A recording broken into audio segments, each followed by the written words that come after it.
Assalamualaikum warahmatullahi wabarakatuh.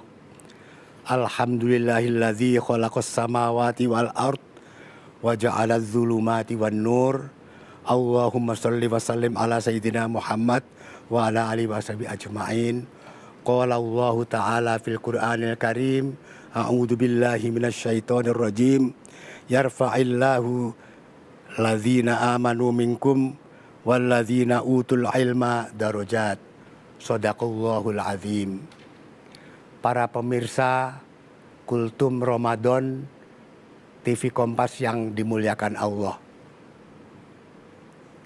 Di dalam Al-Quran terdapat sekitar 800-an ayat yang mengupas tentang alam semesta. Di dalam Al-Quran juga terdapat sekitar 200-an ayat yang terkait dengan hukum ataupun fikih. Begitu banyak buku, entah berapa puluh ribu yang ditulis mengenai ayat yang 200 tadi, ayat hukum dan fikih, tetapi tidak banyak buku ditulis tentang ayat-ayat yang berkaitan dengan ilmu pengetahuan. Itu menunjukkan bahwa perhatian umat Islam terhadap ilmu pengetahuan tidak tinggi.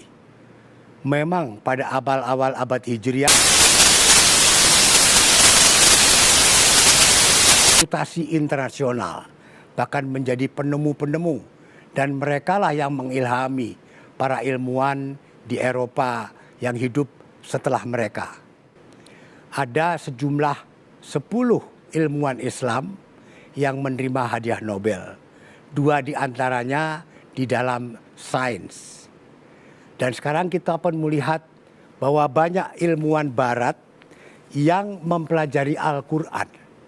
Dan mereka menemukan bahwa banyak penemuan-penemuan ilmiah telah ada di dalam Quran yang turun sekian abad yang lalu. Ini kemudian membuat banyak ilmuwan barat yang tertarik mempelajari Al-Quran bukan dalam masalah akidah ataupun masalah hukum, tetapi ingin mencari isyarat-isyarat untuk dapat memecahkan ilmu pengetahuan supaya mereka bisa memperoleh penemuan-penemuan yang baru dan kalau beruntung mendapatkan hadiah Nobel. Nah, di sini kita melihat bahwa kita umat Islam wajib untuk juga mempelajari ilmu pengetahuan yang kita kenal sebagai sains dan teknologi. Di Indonesia masih ada yang mempertentangkan antara ilmu agama dengan ilmu non-agama atau disebut ilmu umum. Bahkan masih ada yang mengatakan bahwa ilmu agama adalah ilmu akhirat dan ilmu umum adalah ilmu dunia. Menurut saya, semua ilmu berasal dari Allah dan tidak ada sifat duniawi ataupun ukhrawi. Sifat duniawi ataupun ukhrawi itu tergantung kepada niat kita mempelajari ilmu itu. Kalau kita mempelajari ilmu agama dengan niat untuk kepentingan diri sendiri, supaya dianggap orang yang alim, supaya dikagumi orang, dan mungkin juga untuk memperoleh pendapatan, maka ilmu agama itu kemudian beralih menjadi ilmu duniawi.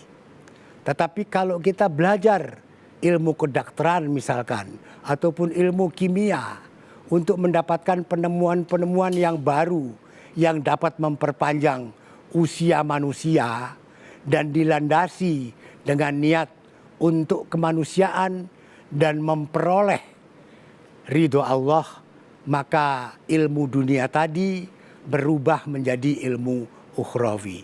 Itu yang saya pahami.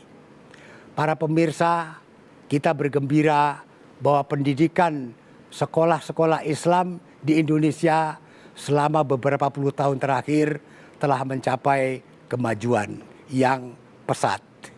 Madrasah-madrasah pun sudah banyak yang mencapai prestasi yang mengembirakan. Bahkan ada yang sudah mencapai prestasi dikirim untuk mengikuti olimpiade di luar negeri. Kita ingin ke depannya tidak ada lagi dikotomi antara ilmu agama dengan ilmu pengetahuan umum. Kedua-duanya perlu kita pelajari. Karena kalau tidak, kita tidak akan bisa mengejar ketertinggalan kita.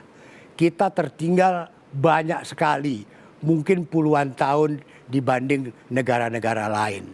Oleh karena itu, tidak ada pilihan lain bagi kita kecuali meningkatkan perhatian kita, meningkatkan keseriusan kita untuk mempelajari ilmu, baik ilmu agama maupun ilmu pengetahuan umum, sains maupun teknologi.